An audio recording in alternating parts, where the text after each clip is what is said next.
자, 인사드리겠습니다. 예, 안녕하십니까. 자, 오늘은 이제 2022년 1회 전기산업기사 전력공학 한번 해설해 보도록 하겠습니다. 역시 뭘 보고 뭘 버려야 될지 한번 보자고요. 그래서 여러분들이 이제 이 20개를 다 맞춘다고 생각하지 마시고, 그 다음에 이제 꼭 맞춰야 될 부분만 보자고요. 자, 21번 보겠습니다. 21번. 예. 거기 보면 15만 4천 볼트 송전선로에 송전거리가 이제 이 154km라고 할 때, 154km라고 할 때 송전 용량 계수법에 따른 송전 용량을 계산하라고 하네요. 송전 용량 계수는 1200으로 한다. 자, 그럼 우리가 흔히 말하는 송전 용량 계수법에 따른 송전 용량을 계산하는 방법이죠. 이때 P는 송전 용량 계수 K에다가 송전 거리에 그 다음에 전압의 제곱이 되겠습니다. 이 수전단 전압의 제곱이라고 보시면 돼요. 그러면 자 집어넣어 보면 이때 K가 얼마냐면 송전 용량 계수는 바로 뭐가 되냐면 이제 1200이죠. 그 다음에 이제 부하의 거리는 이제 154가 되겠습니다. 이 단위 자체가 이제 요게 킬로와트예요. 그 다음에 이제 이 송전선로의 이제 이 전압이 154죠, 154. 그쵸? 예, 그래서 계산기 두드리면 얘가 18만 4,800 뭐가 된다? 킬로와트가 되겠습니다. 그래서 좀 이거는 좀 여러분들 이제 좀 기억을 해야 될 게 이 K는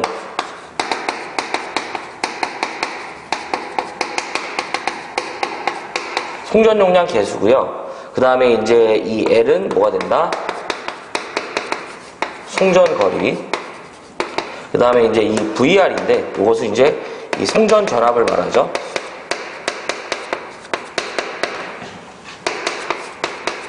킬로볼트를 이제 표현합니다. 네. 그래서 수전단 전압이라고 보시면 됩니다, 이거. 그래서 정답은 몇 번이냐면, 이렇게 18만 4,800. 유명한 숫자예요. 4번 되겠습니다. 22번 볼게요. 22번. 보면 인터록에 대한 기능에 대한 설명 중 맞는 거죠. 자, 그래서 거기 보면 이제 차단기와 단로기를 얘기를 하는 건데요. 인터록은 일종의 보호 설비예요. 그래서 우리가 말하는 인터록은 뭐냐면, 인터록 기능이 뭐냐면 반드시 단로기는요. 우리가 먼저 좀 이걸 잠깐 말씀드리면, 단로기는 무부하 전류만 개폐할 수 있어요. 이 단로기는 무부하 전류만 개폐가 가능하죠. 자, 그러면 무슨 얘기를 하고 싶냐면, 자, 먼저 첫 번째가 이렇게 단로기가 이렇게 있고요. 이렇게 차단기가 있다, 이런 얘기죠. 여기가 이제 부하다라고 보시면 됩니다. 그래서 여기 단로기가 있고요. 그 다음에 여기 CB가 있다고 보시면 돼요. 그러면 우리가 항상 단로기를 조작한다는 얘기는 개폐한다는 얘기예요. 단로기는 조작 시 차단기가 열려 있어야 됩니다.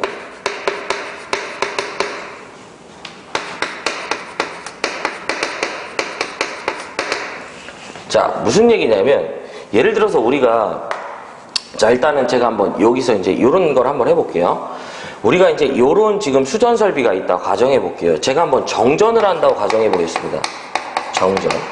그럼 정전을 한다는 얘기는 지금 얘도 온된 상태고 얘도 온된 상태잖아요. 살아있는 회로를 내가 어떻게 한다? 이제 죽이겠다, 이런 뜻이잖아요. 그러면 먼저 이 단로기를 제가 항상 움직이려면 차단기는 어떻게 해야 된다? 오프 상태여야 돼요. 그러므로 CB는 먼저 어떻게 한다? 오프 시키고, 이어서 어떻게 한다? 이 DS를 오프 시키면 되겠네요. 그쵸? 그럴 거 아니에요. 이번에는 이제 급전이라고 한번 해볼까요? 급전. 그러니까 정전이 끝나고 다시 뭐예요? 얘를 이제 이 전압을 다시 가압하겠다, 이런 뜻이잖아요. 그러면 뭐야?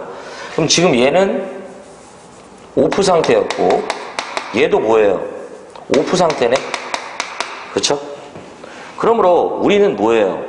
얘도 오프고 얘도 오프니까 얘를 항상 뭘 만지려면 얘가 어떻게 돼요? 오프 상태에서 만져야 되니까 이번엔 먼저 DS를 ON 한 다음에 그 다음에 CB를 어떻게 한다? 이제 ON 해주면 되겠죠. 꺼져 있는 거니까. 그러니까 이렇게 달로기를 조작하려면 차단기가 열려 있도록 해야 되기 때문에 만약에 내가 실수로 차단기가 열려 있는 상태에서 그러니까 이제 차단기가 열린 게 닫혀 있는 거죠. 이 닫혀 있는 상태에서 달로기를 조작하면 그 조작이 안 되도록 막아놔야죠. 사람은 실수할 수 있잖아요. 그렇죠? 그래서 그런 것을 우리가 뭘 하냐면 인터록을 걸어줬다라고 그래요. 그래서 요 얘기를 반드시 기억해 주십시오. 그리고 요 정전과 급전의 순서에 대해서도 문제에서 물어보죠. 그래서 달로기는 항상 어떻게 해야 된다? 차단기가 어떻게 해야 된다? 열려 있어야 된다고요. 즉 회로를 차단한 상태여야 된다고요. 그래서 정답은 2번이죠. 2번. 차단기가 열려 있어야 달로기를 닫을 수 있다. 그래서 즉 인터록 장치를 두어서 부하 통전 시에는 달로기가 이제 열리지 않도록 강제로 잠가 놓는 거죠. 쉽게 말해서. 그래서 정답은 몇 번이다? 이렇게 2번 되겠습니다. 잡아 주셔야죠. 자, 23번 보겠습니다. 15만 4천 볼트 송전선로에 10개의 현수회자가 연결되어 있다. 다음 중 전압 부담이 가장 적은 것은? 자, 우리가 애자련의 전압 부담이 되겠습니다. 애자련에 뭐가 된다? 전압 부담. 그래서 23번은 애자련의 전압 부담이 되겠다. 그래서 우리가 이제 철탑에 이렇게 이 암을 보면 이렇게 우리가 애자가 이렇게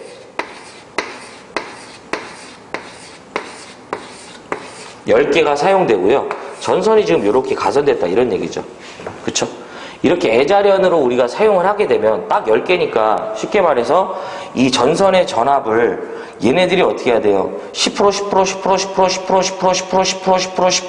이렇게 고르게 부담을 해야 되지만 이 애자를 이렇게 여러 개를 이어서 하나로 만든 거 요걸 이게 애자련이라고 그래요. 이렇게 되면 전압 부담이 달라집니다. 그래서 전압 부담이 최소가 되는 애자는 바로 어떤 애자냐면 전선 또는 로 측이라고 그래요. 전선 또는 전선로 측으로부터 가장 가까운 애자가 최대라고 할게요. 먼저 최대. 전압 부담이 이제 최소가 아니죠. 이놈 최대죠. 최대인 놈은 전선로 또는 전선으로부터 가장 가까운 애자가 전압을 가장 많이 부담한다 이거죠. 즉, 이 애자가 되겠죠. 반면 전압 부담이 이 전압의 부담이 최소가 되는 애자는 당연히 지금 얘가 전선로 측에서 가장 가까운 애자가 이제 최소 부담을 하면 가장 먼 애자, 즉 지지물에서 가장 가까운 애자가 그렇지만 또 그렇지도 않다 이거죠. 막상 측정을 해보면 전압 부담이 가장 최소가 되는 놈은 바로 뭐냐면 지지물 또는 철탑이라고 하실 거예요. 철탑으로부터 3분의 1 지점의 애자가 가장 적고요. 또는 지지물 또는 철탑으로부터 전선로라고 하죠. 전선 또는 전선로 측으로부터 자, 요게 3분의 1이면 요건 3분의 2가 되겠네요. 그쵸? 3분의 2 지점의 애자가 가장 부담이 크다 이거죠. 그래서 거기 보시면은요. 문제에서 답이 되려면 철탑에서 이제 10개니까 세 번째 애자가 되겠죠. 그래서 정답은 2번 되겠습니다. 이렇게 보는 거죠. 역시 잡아주셔야 될 내용이다. 자, 그 다음에 이제 24번 보겠습니다. 24번. 자, 24번. 저압 뱅킹 배전 방식에 대한 설명 중 맞지 않은 거죠. 자, 저압 뱅킹 방식이 되겠습니다. 뱅킹 방식. 이제 우리가 배전선로의 이제 그 방식에 보면 가지식, 수지상식이라고 하죠. 또는 방사상식이라고도 해요. 또 하나가 환상식 또는 루프식이고요. 그 다음에 이제 뱅킹 방식, 그 다음에 저압 네트워크 방식이 있었죠. 망상식이라고도 하는데, 자, 우리가 흔히 말하는 저압 뭐가 된다? 네, 뱅킹 방식이 되겠다. 이 저압 뱅킹 방식은요,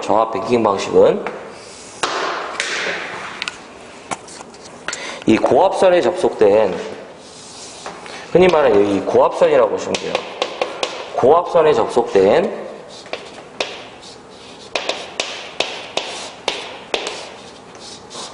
이렇게 2대 이상의 변압기를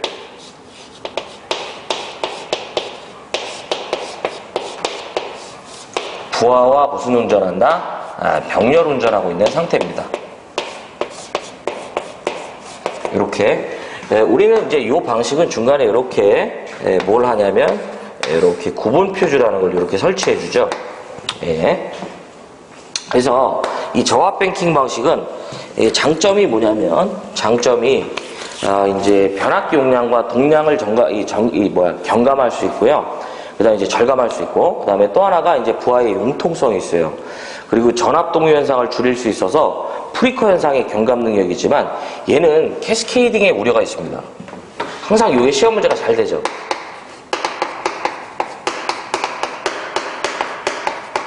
이 캐스케이딩의 우려가 있는 방식이에요. 그래서 이때 캐스케이딩이라는 건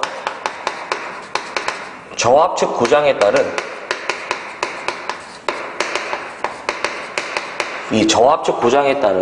건전한 변압기에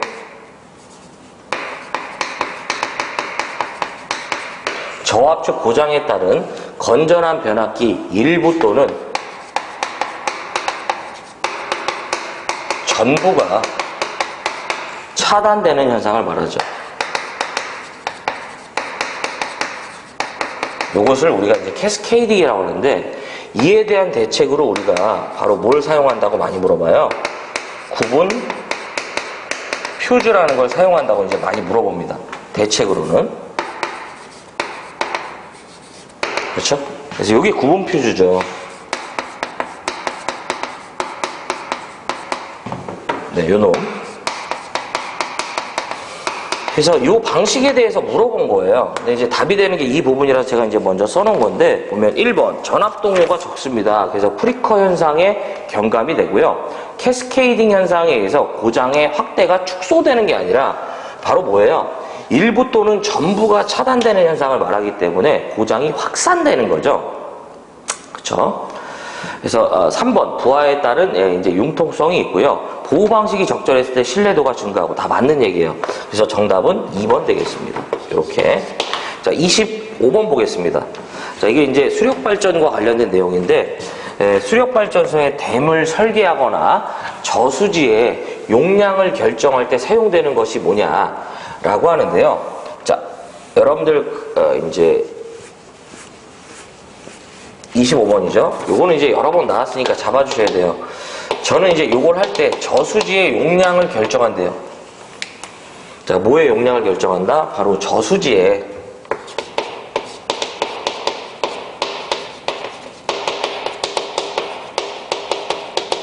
이런 얘기 나오면 저수지에 이제 저자 동그라미 쳐주시고, 요 놈은 이제 적산 유량 곡선입니다. 그래서 이 적산 유령 곡선에다가 요 저에 이렇게 동그라미 쳐주셔갖고 이렇게 그냥 찾아주시기 바래요. 이 적산 유령 곡선은 매일매일 하천에 이 수량을 이제 기록한 거예요. 뭐냐면 가로축의 일수를, 그다음에 이제 세로축에는 이제 이 하천의 이 적산 수량을 계속 이제 우리가 이 기록을 해서 요 놈은 발전기에 이제 그러니까 이 발전소에 이제 댐을 설계하거나 내지 이제 저수지 용량을 결정할 때 사용하는 건데, 보시면은 이제 이 적산 유량 곡선은 매일의 수량을 차례로 적산해서 가로축의 이 일수를 세로축에는 이제 적산 수량을 그린 곡선이다 이렇게 이제 말을 하는 건데, 어쨌든 저수지의 저에 요놈은 이 적산의 저 요렇게 요거 있죠. 예, 요렇게 하고 그냥 찍어주시기 바래요. 은근히 빈도가 있습니다. 그래서 정답은 몇 번이냐면 요거 4번이네요. 잡아주셔야 됩니다. 26번 보겠습니다. 교류 송전 계통에서 이제 우리가 송전거리가 멀어질수록 동일 전압에서 송전 가능한 전력이 적어집니다. 그때 이후로 가장 알맞은 거죠. 우리가 흔히 말하는 정태 안정 극한 전력 P는 X분의 2S, 이 아래 뭐가 된다? 사인 델타가 되죠. 이때 이 거리가 멀어지면 멀어질수록요, 이 선로의 유도성 리액턴스가 증가하므로 송전 가능한 전력은 점점 줄어들 수밖에 없어요. 그래서 정답은 몇 번이냐면 2번. 선로의 유도성 리액턴스가 뭐한다? 커지기 때문이죠. 자, 27번 보겠습니다. 27번. 전압이 일정 값 이하로 되었을 때 동작하는 것으로 단락 시에 고장 검출용에 사용되는 계전기인데요. 27번은 이제 이 UVR이죠. 이게 이제 부족 뭐가 된다?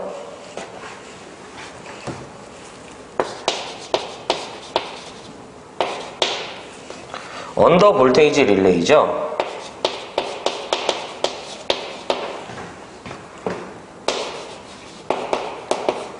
그래서 이걸 우리가 뭐라고 한다? 부족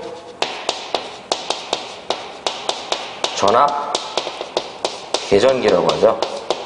그래서 설정치 이하에 이 설정치 이하의 전압이 인가됐을 때 동작합니다.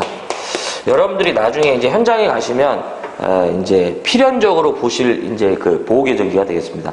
OCR이나 UVR이나 그리고 이 보통은 OCGR 지락과전력 계전기거든요.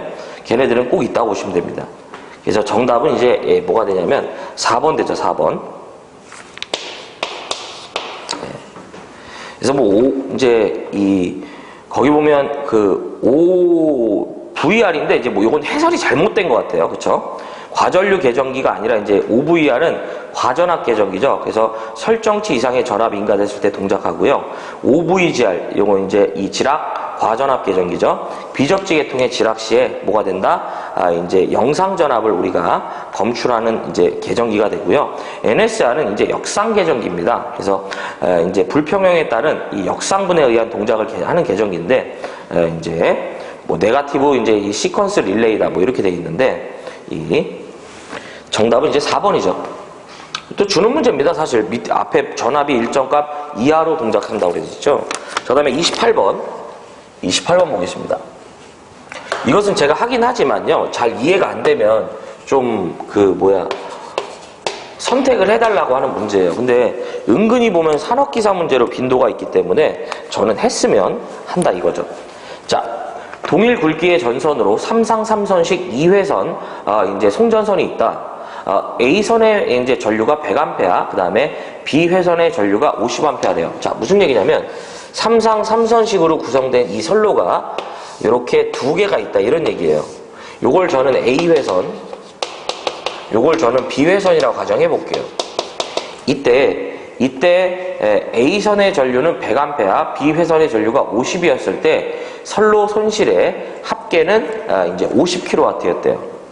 이랬을 때 개폐기를 닫아서 양회선을 병렬로 연결하는 게 키워드예요. 병렬로 연결했을 때 150A가 전류가 흘렀다면 선로 손실은, 그러면 여기서 먼저 우리가 뭘 알아야 되냐면 이 문제는 바로 이 양회선의 저항을 먼저 구하는 게 키워드입니다. 자, 일단은 우리가 전력 손실은 I 제곱 R이라 이제 가정해보면, 자, 보세요. 이때 이제 우리가 흔히 말하는 지금 A회선과 B회선에 흐르는 전류의 합에 의한 바로 뭐예요? 총 전력 손실이 50이니까 IA의 제곱의 R은 플러스 IB의 제곱의 R이 얼마한 값이다? 50 곱하기 10의 3승한 값이다 이거예요. 그럼 값을 집어넣으면 100의 제곱의 R 플러스 50의 제곱의 R을 한 값은 뭐예요? 50 곱하기 10의 3승 되겠다 이런 얘기죠. 그러면 이때 얘를 묶어보면 100의 제곱 플러스 50의 제곱을 한 R은, 그쵸? 50 곱하기 뭐가 된다? 10의 3승이므로 R은 뭐예요? 100의 제곱 플러스 50의 제곱에 50 곱하기 10의 3승을 하면 이게 뭐가 나오냐면 4옴이 나옵니다. 예. 그러면 자 저항을 알았어요. 근데 이 상태에서 지금 뭐냐면 개폐기를 통해서 얘네들이 병렬로 이제 우리가 이 접속이 되는 거죠. 그렇죠? 병렬로 사용한다면 지금 이 조건에서 맨 위에 동일 굵기의 전선이기 때문에 애초에 동일 굵기의 전선이기 때문에 전류도 그대로 나눠가는 거죠. 그러면 150A의 전류가 흘렀다는 얘기는 여기도 75, 여기도 75가 되므로 어떻게 되는 거냐면 75의 제곱에 R 곱하기 이제 플러스 75의 제곱에 R이 되는데 이게 얼마냐 이거죠. 그러면 결과적으로 75의 제곱에 우리가 저항이 4잖아요. 플러스 75의 제곱에 이제 4죠. 아니면 곱하기 2 하셔도 되죠. 어차피 요게 두 개 있는 거니까. 그래서 요렇게 계산하면 요게 45,000 나올 거예요. 와트죠. 문제에서는 킬로와트라고 물어봤으므로 45 킬로와트가 된다. 이런 얘기죠. 그래서 정답은 몇 번이냐면 2번입니다. 2번. 그래서 이제 이 저항을 구하는 게 핵심이었었죠. 네. 자, 그 다음에 29번 보겠습니다. 아무튼 선택해 주시기 바랍니다. 거기 보시면 뭐냐면 켈빈 법칙이에요. 켈빈 법칙. 우리가 이제 켈빈 법칙으로 적용되는 건 뭐예요? 경제적인 전선의 굵기를 이제 선정하는 방법이 되겠죠.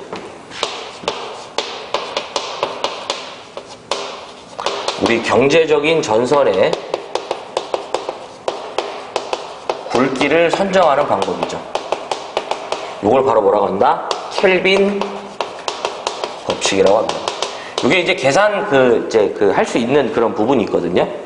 이제 그 부분은 기사에서 나오지 않아요. 그래서 우리가 이제 여기 이제 뭐 밑에 내용이 있는데 이 건설이 끝난 후에요. 이제 전선의 이 단위 길이당 잃게 되는 손실 전력량 금액과 건설 전에 이제 전선의 단위 길이당 이자와 상각비를 가산한 영경비가 같아지는 이제 이 굵기가 가장 이 경제적인 굵기다. 이렇게 얘기한 걸 이제 켈빈 법칙이라고 그래요. 근데 뭐 거기까지는 기억할 필요는 없고 경제적인 전선의 굵기의 선정은 누구다? 켈빈 법칙 되겠다. 그래서 정답은 몇 번이냐면 이렇게 이제 이 4번이죠. 4번. 아래에 이렇게 식을 써주셨는데 네. 자, 그다음에 이제 30번 보겠습니다. 30번. 연가의 효과로 거리가 먼 거죠. 연가. 그렇죠? 예, 트랜스포지션이라고 하죠. 그래서 이 연가는 선로의 전체 길이를 연가라는 건 선로의 전체 길이를 3등분하여 그렇죠? 예, 여기가 핵심이죠. 3등분하는 거예요. 그래서 각상의 접속을 서로 바꿔주는 거죠.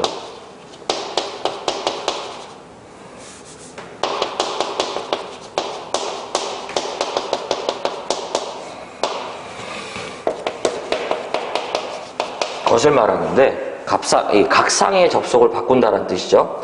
이렇게 하는 이제 목적이 뭐냐면 바로 선로의 정수 평형을 기하고자 하는 거죠. 두 번째가 이랬을 때 우리가 얻어지는 효과죠. 바로 뭐냐면 통신선에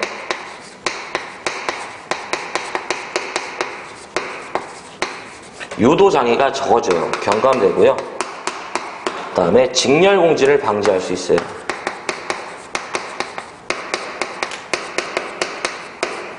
자, 직렬 공진을 방지할 수 있다.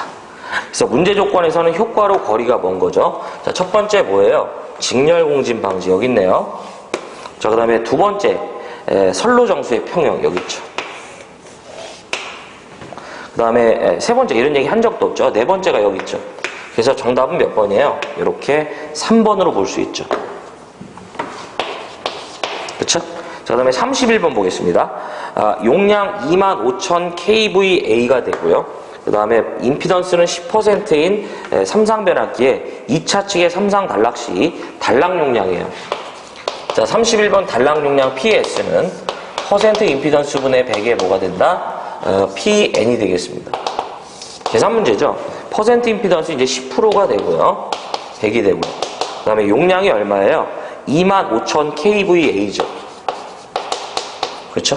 그래서 문제에서는 메가볼트 암페어로 물어봤으니까 뭐 이렇게 하셔도 관계없죠. 뭐 10에 3승 펼친 다음에 마지막에 10에 마이너스 6승 하셔도 되죠. 근데 저자분은 요 놈이 키로니까 그냥 키로에다가 마이너스 3승해서 맞춰준 거죠, 메가로. 이렇게 하셔도 관계없고요. 그래서 두드리면은 250 이렇게 나오죠. 그래서 정답은 2번 되겠습니다. 이렇게. 자, 그 다음에 이제 넘어가 보겠습니다. 32번. 원자력 발전소와 이 화력 발전소의 특성 중에 그 비교 좀 틀린 건데요. 요건 하나 좀 여러분들이 좀 알고 계셔야 된다. 뭐냐면, 거기 보면 1번. 원자력 발전소는 화력 발전소의 그 보일러의 역할을 하는 원자로와 열 교환기가 있어야 돼요. 1번은 맞는 얘기죠. 자, 그래서 32번은 맞는 얘기고요. 이제 1번은 맞는 얘기. 2번 원자력 발전소의 건설비는요, 화력 발전소에 비해서 싼 건 아닙니다. 그래서 여기 비싸죠.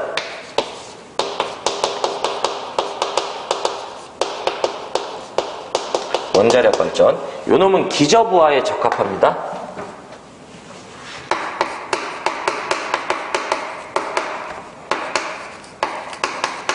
요것도 하나 기억을 하면서, 이것은 이제 건설비가 고가예요. 대신 연료비가 싸죠. 연료비가 이제 싸다고 보시면 됩니다.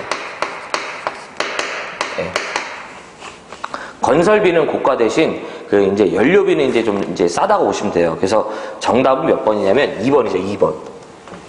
3번 맞아요. 동일 출력의 경우 원자력은 화력발전소에 비해서 터빈이나 복수기가 대형이고요.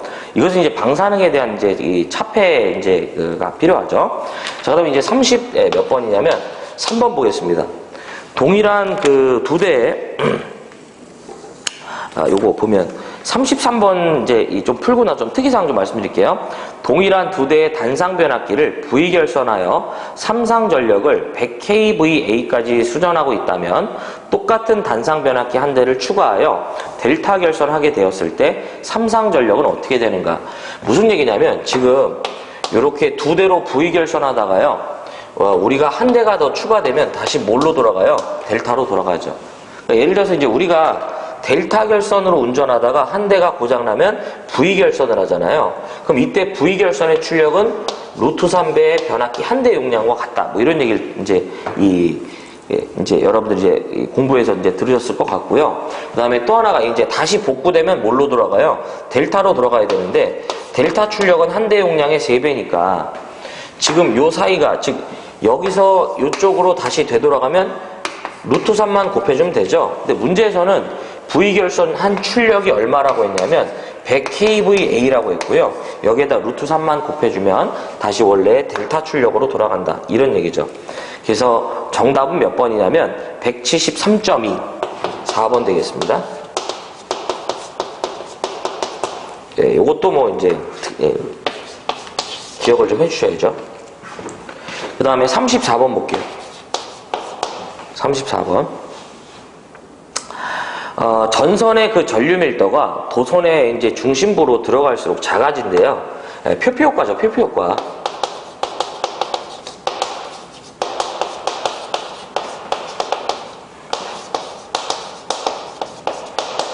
그렇죠? 그래서 우리가 말하는 표피 효과는 전류가 이 도체 중심부일수록 이 전류가 도체 중심부일수록 흐르지 못하고요. 어디에 흐르려고 한다? 표면에만 흐르려고 하죠.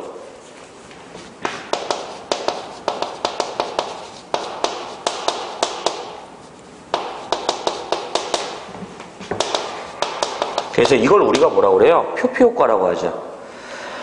그래서 정답은 몇 번이냐면 이제 1번이죠, 1번. 이렇게. 그래서 이제 이 표피 효과 같은 경우에는 이제 이 전류가요, 도체 중심부로 이제 들어갈수록 자석의 세균수가 커지기 때문에 실질적으로 저항이 커져갖고 리액턴스가 커져갖고요. 글로 가려 하지 않는 거예요. 그래서 표면으로만 겉도는 거죠. 그래서 이것은 주파수가 클수록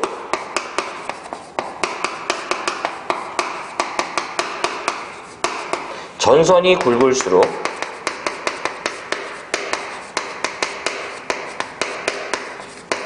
그렇죠? 그 다음에 도전율 및 투자율이 클수록 어떻게 해요? 네, 커진다 기억해 주시면 되죠. 이렇게. 자, 그 다음에 35번 보겠습니다. 송전계통의 그 절연 협조에 있어서 절연 레벨을 가장 낮게 잡는 거죠. 그래서 피렉이 제한 전압이 되겠죠. 예, 그래서 피렉인데, 자, 일단 여기서도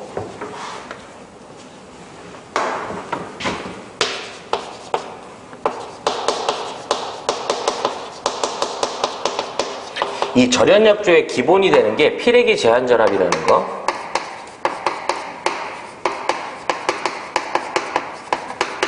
기억 좀 해주시고요.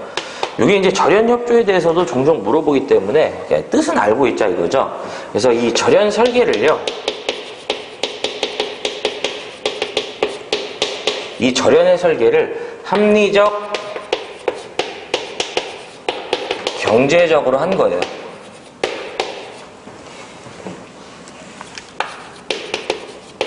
그래서 피레기 제한 전압을 기준으로 각 계통을 구성하는 기기나 기구, 애자 등이 상호 적당한 절연 강도를 지니게 함으로써 이제 절연의 설계를 합리적, 경제적으로 했다는 건데 결과적으로 요놈이 되겠다. 이런 얘기죠. 그래서 정답은 몇 번이냐면 요놈은 이제 1번 되겠습니다. 이제 6번이에요. 여러분 이제 그 교재 보면 36번이 33번과 동일한 문제가 되기 때문에 조금 뭔가 이제 오류가 있었고요. 어떤 문제로 대처할 거냐면, 자, 이 문제로 좀 대처해 볼게요. 서지파, 진행파가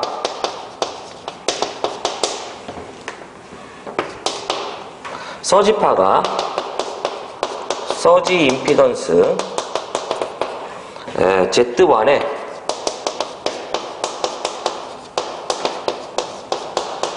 선로 측에서 서지 임피던스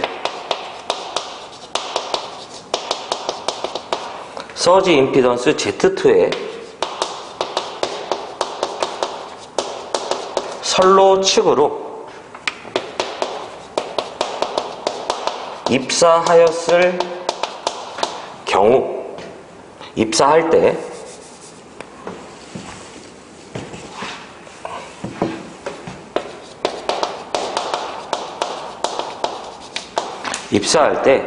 투과계수 투과파 전압을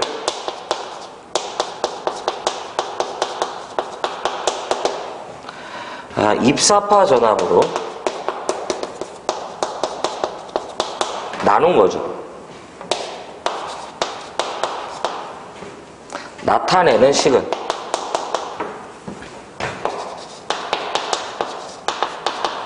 자, 보면 이게 좀 너무 작아져갖고 이걸로 좀 할게요. 자, 보면 1번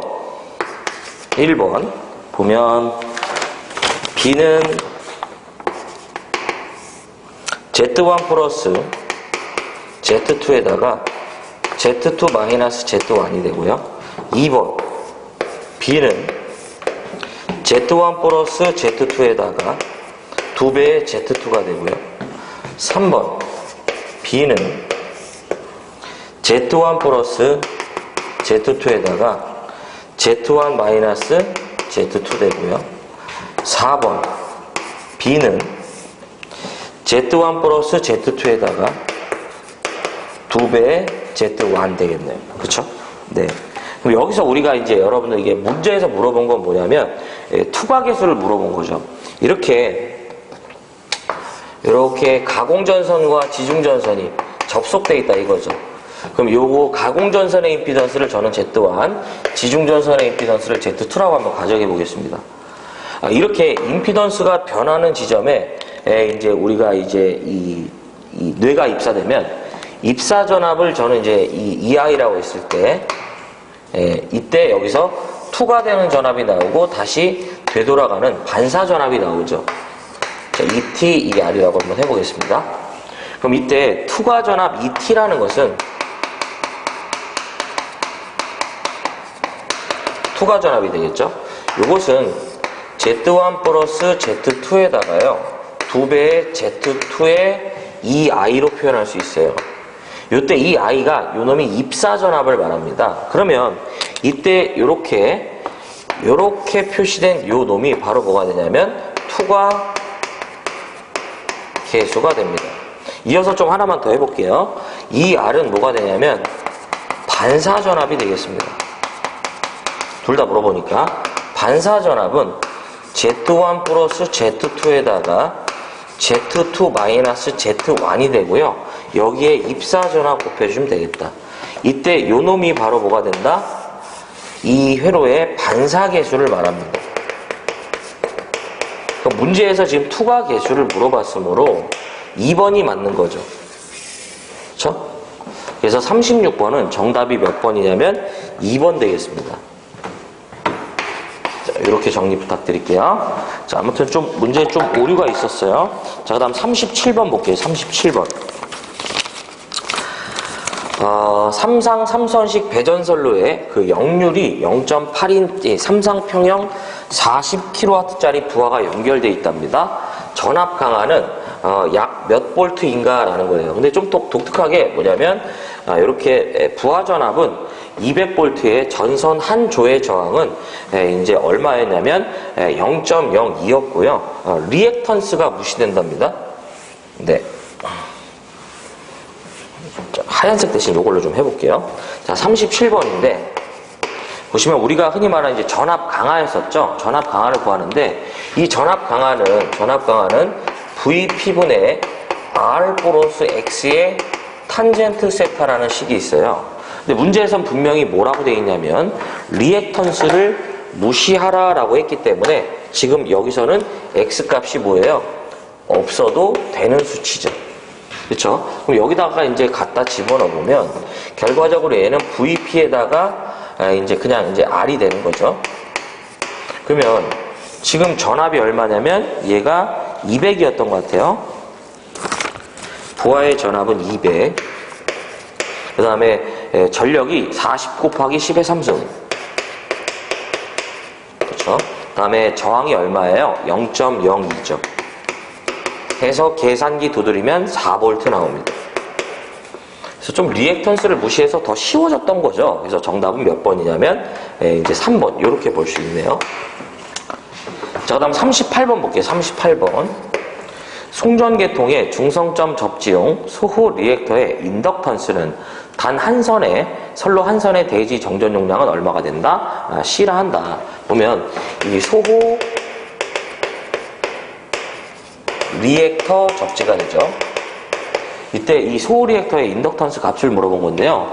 기본적으로 우리 소호 리액터는 이제 이 소호 리액터와 각상의 대지 정전 용량의 합과 어떻게 한다? 병렬 공진을 거죠. 그래서 이놈은 병렬 공진을 이용하기 때문에 즉 LC 병렬 공진이죠. 오메가 L은 뭐예요? 3 오메가 CS분의 1이 됩니다. 여기서 이제 이 CS는 대지 정전 용량을 말하는데 조건에선 분명히 대지 정전 용량을 C라고 했어요. 그러면 이때 L을 물어본 거예요. L은 뭐예요? 3에다가 오메가 제곱의 C분의 1이 되겠죠. 근데 조건에서는 지금 이 답이 없고요. 우리가 말하는 오메가는 뭐예요? 2파이 F이므로 2파이의 F의 제곱의 C분의 1. 정답은 몇 번이에요? 4번에 이 얘기를 하네요. 그래서 38번의 정답은 몇 번이다? 바로 이제 4번이 되겠다. 이런 얘기죠. 그렇죠? 네. 그 다음에 이제 39번 보겠습니다. 좀 지워볼까요? 39번 보시면 송전선의 뇌격을 우리가 이제 차폐하는 등으로 사용하는 가공지선에 대한 설명 중 옳은 거죠. 옳은 거. 네. 그래서 이제 9번이죠. 보시면 첫 번째가 차폐각은 이제 보통 15에서 이제 30도 정도로 하고 있다라고 하지만 이제 우리가 이제 가공지선이죠. 예, 우리가 보면 지지물의 요 최상단에는 항상 설치되어 있어요.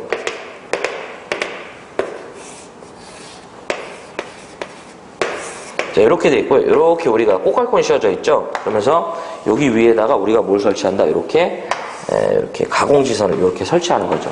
그래서 우리가 뇌가 직격했을 때 이 아래의 전선로를 보호하는 건데, 근데 이제 이 가공지선의 차폐각은 뭐냐면, 자, 여기를 얘기하는 거예요. 여기. 요 세타. 그래서 보편적으로 이 차폐각을 30도 이하로 잡으면요. 예, 보호 효과는 이제 이 보호율은 100% 방어한다고 하고 30에서 우리가 45도가 되면 얼마가 되냐면 이제 97%가 됩니다. 그래서 보편적으로 우리가 이제 거기 보면 어디에 맞추냐면 여기에 맞춘다고 보시면 돼요. 그래서 거기 보면 이 1번이 잘못됐어요. 옳지 않은 거고요. 그래서 1번은 틀렸고 2번 보세요. 차폐각은 클수록 벼락에 대한 차폐 효과는 떨어지죠. 이게 무슨 뜻이냐면 당연히 이 차폐각이 커진다는 얘기는 뭐예요? 얘가 여기에서 즉 요놈이 이렇게 멀어진다는 얘기니까 벼락 맞을 확률이 더 크죠. 여기서 말하는 이제 이 100%냐 97% 이건 무슨 뜻이냐면 100번 떨어졌을 때 얘는 100% 다 가공지선 맞는다는 뜻이고 이것은 뭐예요? 이제 97번은 여기 맞고 3번은 뭐예요? 전설로 맞는다 이런 뜻이죠.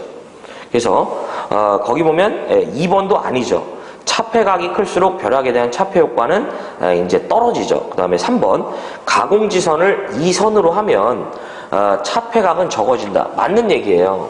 무슨 얘기냐면 우리가 이제 그 철탑 같은 경우에 종종 보면 이렇게 생겨먹은 철탑이 있고요. 이렇게 생긴 철탑이 있어요. 머리 모양이 이렇게 생긴 거예요. 이렇게. 차이점은 뭐냐면 얘는 가공지선이 이렇게 가지만 얘는 이렇게 갑니다. 그러니까 아무래도 가공지선이 2개면 당연히 뭐예요? 차폐 효과는 커지죠. 3번이 맞습니다. 3번. 그 다음에 이제 이 가공지선은 연동선이 아니라 이제 ACSR 이제 사용을 하고요. 그래서 요 얘기는 좀 기억해 주면 좋아요. 차폐각은 작을수록 좋은 거죠. 차폐각은 작을수록 좋은 거예요. 이 얘기는 차폐 효과가 커지는 거죠. 반면 이제 이 시설비가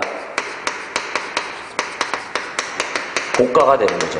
생각해 보십시오. 이 차폐각을 줄일 수 있는 발은 지지물이 커져서 얘가 커져서 여기를 줄여야죠. 예, 그래서 이런 단점도 있다. 그래서 정답은 이제 3번이 되겠습니다. 자, 40번 볼게요. 마지막 문제죠. 등가 송전선로의 정전 용량이 0.008 마이크로페럿이고요. 그 다음에 선로의 길이가 100km. 그 다음에 대지 전압이 바로 뭐가 된다? 37,000일 때 주파수가 60이라면 충전 전류는 어떻게 되는가라는 거네요. 그렇죠? 자, 우리 충전 전류를 계산하는 건데 꼭 맞추셔야 됩니다. 자, 우리가 말하는 충전 전류죠.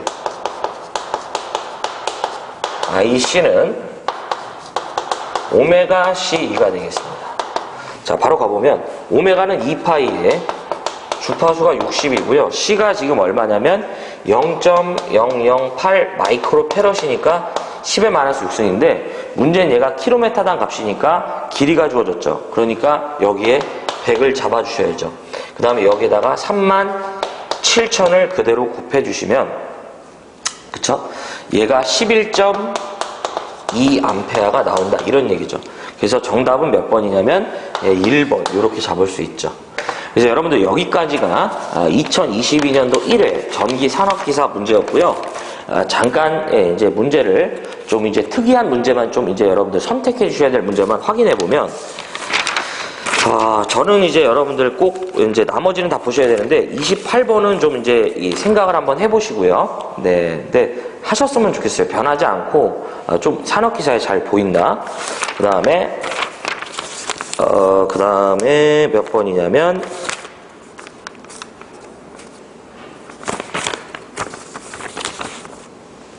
뭐 요 정도네요. 28번. 네, 이 정도 문제일 것 같아요. 나머지는 다 보셔야 돼요. 25번이나 그 다음에 이제 그 32번은 발전 문제지만 이 문제는 좀 이 정도 문제는 잡아주셔야 됩니다. 그래서 원자력 발전은 화력 발전에 비하여 건설비는 고가지만요, 연료비가 싸요. 대용량 발전이 어쩔 수 없습니다. 그래서 시설비는 고가지만 이제 연료비가 이제 좋기 때문에 우리가 그것을 기저부하에 이제 적합하다라고 그래요. 최적 전원을 구성해 보면 기저부하에 가장 좋은 게 원자력 발전입니다. 자, 어쨌든 여기까지가 2022년 1회 전기 산업기사 전력공학에 대한 해설이었고요. 여러분들 이제 이 내용 정리 잘 부탁드리고 저는 다음 회차 2회차 때 이어서 뵙도록 하겠습니다. 고생하셨고요. 시청해 주셔서 고맙습니다. 물러가 보겠습니다.